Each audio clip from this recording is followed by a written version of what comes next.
This video is brought to you by my absolutely incredible patrons. Seriously, I would not be able to bring you all this content without them. Thank you all so much. If you want to join them, head to the link on screen or click the link in the description. If we reach my current goal, I'll be able to come to a USA convention a lot sooner and finally meet a lot of you. But for now, enjoy the video. What? Hello, welcome to this week's Q&A. I'm doing emails this week, so let's go! What's the youngest age someone should wait to commission a fursuit? I'm 13 at the moment and I really want to save for a fursuit, so I want to know when about I should wait. Hello from Tennessee, from someone who didn't leave a name. Okay, I get asked this a lot and I pretty much dedicated an entire bottle episode to it, and I'm pretty sure I've answered it in other Q&As before, but people still ask me it, so I guess I'm just gonna keep on answering it.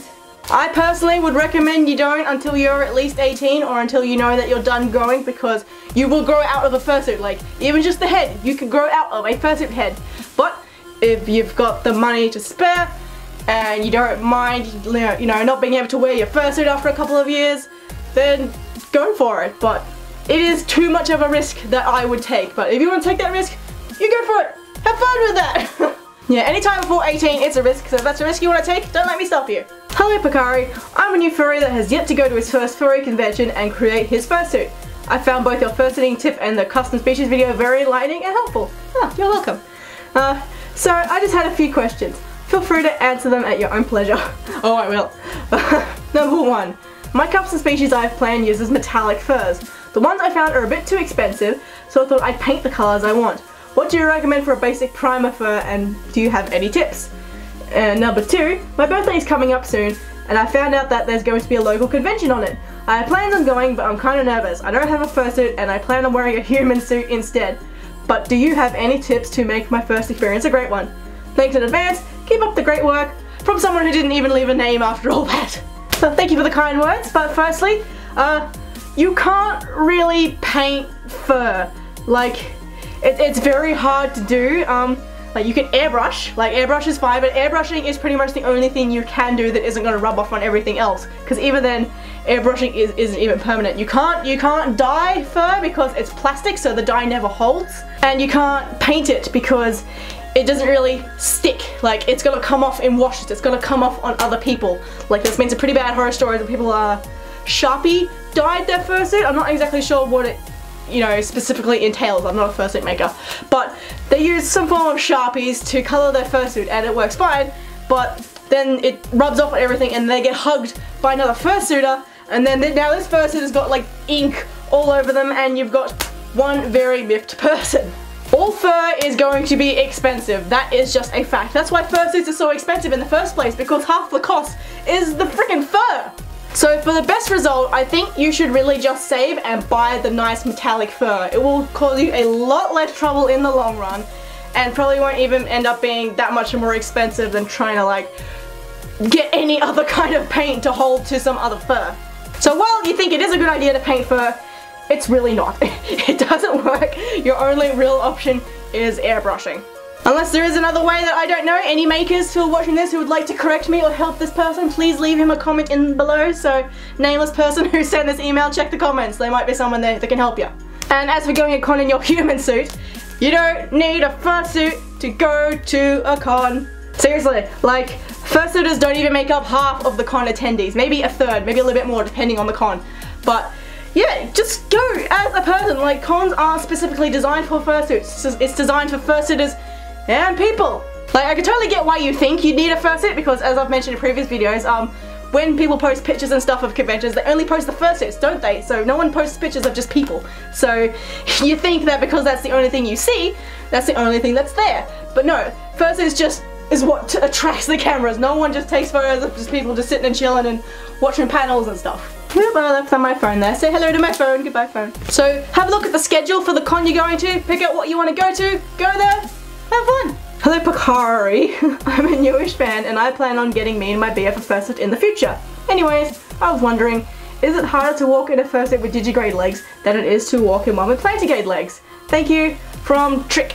Overall, yes, but it totally depends on who the maker is. There are some makers where they make really nice digigrade legs, but you can't even sit because they're so tight. Meanwhile, there are other ones that do it really well, and you can run and jump and you don't even feel like your digigrade legs are there. So generally, yeah, it will be a little bit harder, a little bit hotter, but as long as you go with someone who's made them before, then it shouldn't be too bad. The main part where it gets hard is if you have a dropped crotch, you know, like a corgi or a penguin. Like, your crotch is usually at your knees. So while they look awesome, they're very hard to move around in because, again, your crotch is lower than it should be, so you tend to have to waddle around. You don't quite have the leg room you normally would. So apart from that, yeah, it's not too bad. Hi, my name is Squeaker the Corgi. I'm a huge fan of yours and I have one question. So, I go to a middle school and I want to wear a furry pride shirt, but I'm really afraid of being harassed or discriminated against. So, is it worth it to wear my shirt or should I just wear something else? Hello from Texas, Squeaker. Normally I just say do it anyway, but you're from Texas, so I'm gonna recommend to not do that. And middle schools being middle schools, if you do anything different, you're gonna get picked on. So it depends on whether or not you're able to deal with that. If you don't deal with being singled out and made fun of very well, then I would not recommend it. If you don't care, if you can fight for yourself, like if you're gonna be able to defend, then go for it. Hello Pocari, my name is Haley and I love your videos. I've only been in the fandom for about 2 months now. I absolutely love it. I'm hoping to get a fursuit soon. My persona's name is Chester, and he's a tribute to Chester Bennington, the lead singer of Linkin Park. I'm so sorry if I mispronounced his last name. I was just wondering if it seemed kind of disrespectful to you that I made him. What do you think? Also, hi from Tennessee, from someone who is named Haley because they left the name at the top and I didn't write at the bottom because I'm stupid. Hi! It depends. Like, if you're just taking inspiration from him, like you're just using the name, you know, it's just inspiration, that should be okay. But if it's literally a furry version of him, then I think that is where it would get disrespectful. So, don't make it literal, keep it inspirational. Like, you don't want people to be able to look at the character and then immediately associate it with him because that's when they'll start to think it's more disrespectful. But it's fine to just use the name and take some inspiration. Hey Pocari, I'm limited on cash I make per paycheck, but I also want to get my partial suit completed. I was wondering if it is better to buy fursuit parts in different transactions over time or save all at once again altogether. Thanks again, and greetings from San Antonio, Texas, USA, from Quaver0316.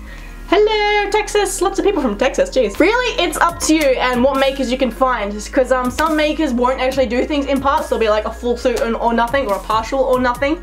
But the other problem that arises when you get your fursuit from different makers at different times is matching the fur. Because even if it's from the exact same place, it can still be different and not match. Because furs are dyed in batches. So, you know, they put the fur in, they put the ingredients in, and you get a color. But it's a little bit different every single time. So when it's not from the exact same roll, it's going to be a little bit different. So the best way to avoid that is yourself go online and buy the fur you would need for your suit. So buy all the materials you want, and then when you found your makers you want to do each part, and whenever you know you get to it, send them the materials yourself, because that way you know it's going to match because you bought it all together. Or if you're not really experienced in buying fur, or you just can't get very good fur where you are, then what you can do is go to the maker who's making your head and get them to buy a bodysuit worth of materials when they buy the materials for your head, and then they can ship them to you as well. So you get a head and you get a whole lot of fluff, and then you send that fluff over to the other makers. Or if you're just going to keep going back to the same maker, tell them, hey, please keep that fur, I'm going to commission more stuff from you later, and they may or may not be cool with that, but yeah. Alright, that is it for this week's Q&A. Thank you for joining me. If you'd like to leave me some more questions, you can do so in the comment below with the hashtag Q&A, or you can email them to me at pocariru@outlook.com. And yeah, I will see you in the next video. Bye!